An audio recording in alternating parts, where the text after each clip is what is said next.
Hello friends, എല്ലാവർക്കും നമസ്കാരം. ഇന്ന് ഞങ്ങൾ അഴീക്കൽ ഹാർബറിൽ കുറച്ച് മീനെടുക്കാൻ വേണ്ടി പോയതായിരുന്നു.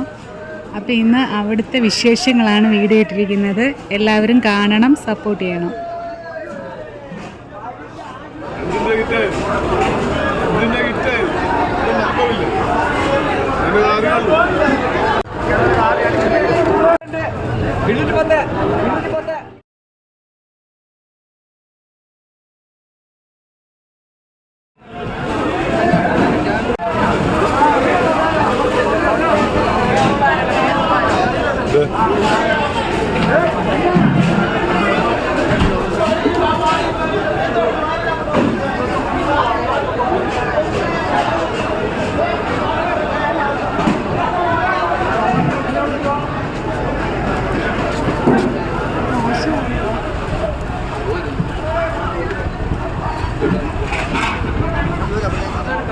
$1000